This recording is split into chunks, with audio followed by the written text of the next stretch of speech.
Hello friends, welcome to government job ideas. So Irwin டிபார்ட்மெண்ட்டில் தான் வந்து பாருங்கள் உங்களுக்கு இந்த ரெக்யூர்மெண்ட் கொடுத்துருக்காங்க. ஸோ ஆலோசகர் கேட்டகரியில் வந்து உங்களுக்கு போஸ்டிங் வந்திருக்கு. எக்ஸாம் கிடையாது, டைரக்ட் வாக்குன்னு இன்டர்வியூ தான். இன்டர்வியூ என்னைக்கு நடக்குதுன்னா 11th ஜூன் அன்னைக்கு உங்களுக்கான இன்டர்வியூ வந்து இருக்கும். சேலரின்னு பொறுத்த வரைக்கும் 43,000 உங்களுக்கான சேலரி வந்து வரும். 50 வயசு வரைக்கும் இந்த வேலைக்கு நீங்கள் அப்ளை பண்ணிக்கலாம். ஸோ இப்போ அந்த வேலைக்கான நோட்டிஃபிகேஷன் டீட்டெயில்ஸ் நம்ம பார்க்கலாம். நீங்கள் இப்போ தான் நம்ம சேனலுக்கு ஃபஸ்ட் டைம் வரீங்கன்னா சப்ஸ்கிரைப் பண்ணிக்கோங்க.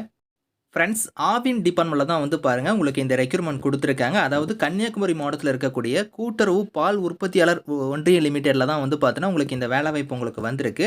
டேரெக்டாக வந்து உங்களுக்கு இன்டர்வியூ மட்டும் தான் வந்து இருக்க போகுது. எக்ஸாம் அந்த மாதிரி எதுவுமே கிடையாது. இன்டர்வியூக்கு நீங்கள் கலந்துக்கும் போது உங்களோட ஒரிஜினல் சர்டிஃபிகேட்ஸ் ப்ளஸ் உங்களோட டிரைவிங் லைசன்ஸ் இந்த மாதிரி வந்து உங்களோட டாக்குமெண்ட்ஸ் எல்லாம் நீங்கள் எடுத்துகிட்டு போய் நீங்கள் டேரெக்டாக வந்து இன்டர்வியூ வந்து நீங்கள் கலந்துக்கலாம்.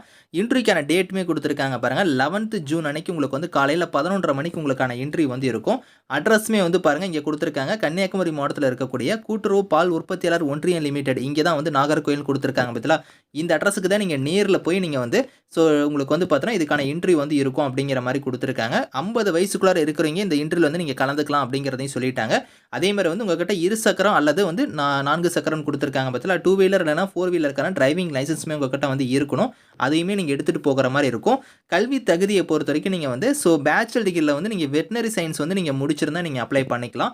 அதே மாதிரி வந்து பார்த்தீங்கன்னா நீங்கள் மருத்துவ கவுன்சிலில் வந்து நீங்கள் வந்து பதிவு பெற்றிருக்கணும். அதுக்கான சான்றிதழுமே நீங்கள் வச்சிருக்கணும் அப்படிங்கிற மாதிரி கொடுத்துருக்காங்க. ஸோ இதெல்லாம் நீங்கள் எடுத்துகிட்டு போய் தான் நீங்கள் டேரெக்டாக வந்து இன்டர்வியூ வந்து நீங்கள் கலந்துக்கிற மாதிரி இருக்கும். எக்ஸாம் அந்த மாதிரி எதுவுமே கிடையாது. ஆலோசகர் கேட்டகரியில் வந்து உங்களுக்கான போஸ்டிங்ஸ் வந்திருக்கு. ஸோ இதுக்கு நீங்கள் விருப்பமும் தகுதியும் இருக்கிறவங்க நீங்கள் டேரெக்டாக வந்து இந்த இன்டர்வியூ வந்து நீங்கள் கலந்துக்கலாம். உங்களோட நான் சொன்ன மாதிரி வந்து அந்த சர்டிஃபிகேட்ஸ் எல்லாத்தையும் எடுத்துகிட்டு போய் நீங்கள் 11th ஜூன் அன்னைக்கு நீங்கள் வந்து இதில் இன்டர்வியூ வந்து நீங்கள் கலந்துக்குவாங்க. இதை தொடர்ந்து வந்து பார்த்தீங்கன்னா இது வந்து கன்னியாகுமரி மாவட்டத்திலேருந்து விட்டுருக்காங்க. எல்லா மாவட்டத்தில் இருக்கிறவங்களுக்குமே வந்து இது உங்களுக்கு ஒன் பை ஒன்னாக உங்களுக்கு வந்து வரும். நீங்கள் எந்த மாவட்டங்கிறத கமெண்ட்டில் தெரிவிங்க. வந்துச்சுன்னா உங்களுக்கு நான் அப்டேட் பண்ணுறேன். Thank you friends.